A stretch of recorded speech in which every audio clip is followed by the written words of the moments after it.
Mon petit Charlie. Mon petit Charlie. Mais où vas-tu? Cette religieuse aurait-elle réussi à te détourner du droit chemin? Tu n'as plus que ces mélodies en tête. Oh, et que vont dire mademoiselle Offenmullen et son archiconfrérie de mères chrétiennes? Elles qui sont très attachées au chant liturgique. Elles pourraient remettre en question leur aide financière pour la rénovation des pierres de taille de notre sanctuaire. Oh Seigneur, Seigneur, Seigneur, que dois-je faire? Quel choix cornélien? Oh, il est vrai que notre tribune accueille chaque semaine de nouvelles forces vives, mais je ne peux pas faire le grand écart entre les tenants d'un culte traditionnel et ceux qui veulent revisiter les liturgies en les bonherdisant. Oh Seigneur, Seigneur, je suis tiraillé entre l'ancien et le nouveau. Oh, oh, comme il me paraît loin le temps où mon grand-père et ses semblables animaient les cérémonies à la lueur des cierges qui embaumaient.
Eh ben, je vois que le clergé prend de nouveau sa pause.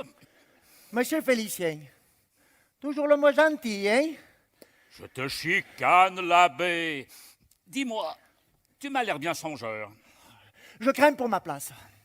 Si ma hiérarchie apprend que les changements de répertoire effectués par la chorale sont en partie de ma faute, on va me déplacer. Et tous mes projets de rénovation d'église partiront en fumée. De ta faute, mais tu rigoles, j'espère. Mais il n'y a jamais eu autant de monde à la messe, hein? Et cela grâce à qui? Bibi. Oh. Alors là, tu permets que je te tutoie, hein? Il me semble que tu te prends un peu pour la mouche du coche, qui se vantait d'avoir fait bouger à elle seule tout un attelage. Tu oublies, sœur Rolande. Ah, c'est vrai que la mégotte a drôlement secoué le cocotier. Et dire qu'elle va bientôt nous quitter.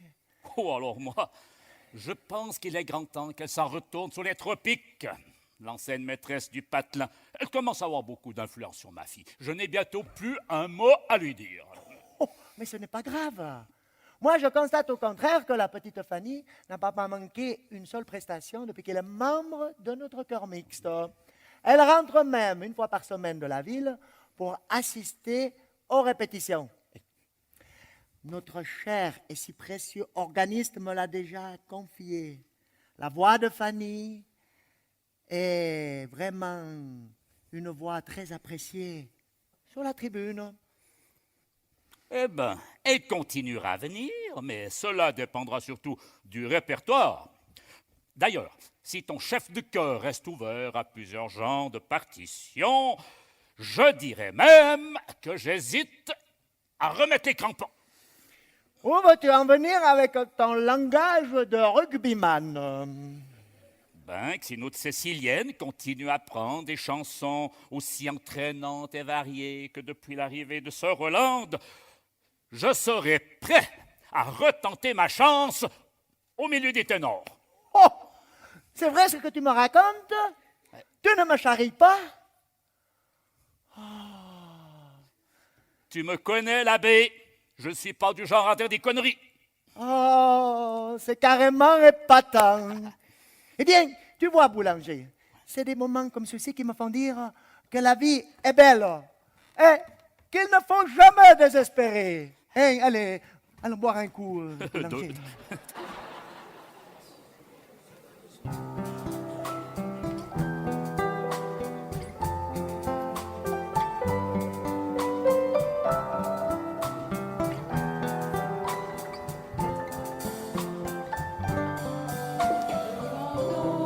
Des cheveux blonds, le soleil à l'horizon, quelques mots d'une chanson, que c'est beau la vie. Un oiseau qui fait la roue sur un arbre déjà roux, et son cri par-dessus tout, que c'est beau la vie. Tout ce qui tremble et palpite, tout ce qui lutte et se bat, tout ce que j'ai cru trop vite, à jamais perdu pour moi. Pouvoir encore regarder, pouvoir encore écouter, et surtout pouvoir chanter, que c'est beau la vie. Le jazz ouvert dans la nuit, sa trompette qui nous suit dans une rue de Paris, que c'est beau la vie. Un rougeur fleur éclatée, d'un héros qui fait trembler nos deux ombres étonnées, que c'est beau la vie. Tout ce que j'ai failli perdre, tout ce qui m'est redonné, aujourd'hui me monte aux lèvres en cette fin de journée. Pouvoir encore partager ma jeunesse, mes idées, avec l'amour retrouvé, que c'est beau la vie. Pouvoir encore te parler, pouvoir encore t'embrasser, que le dire et le chanter, que c'est beau la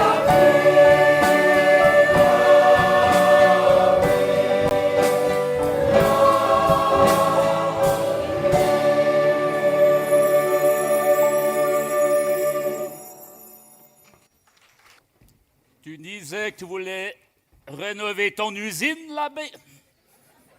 Dernière nouvelle. Depuis que je suis en place dans ce village, j'économise ici et là afin de nous permettre de réhabiliter certains murs de pierre qui commencent sérieusement à s'éroder. Hein? Comme ta chorale, avant qu'on la retape.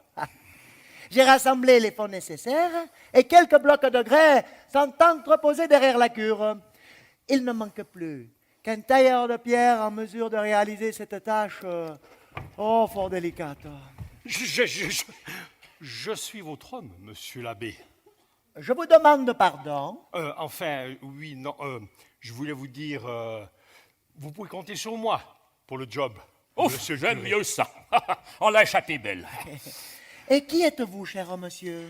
Je suis tout nouvel habitant ici au village, et à vrai dire, j'aimerais beaucoup rejoindre la chorale de votre paroisse. Oh, fort bien, fort bien.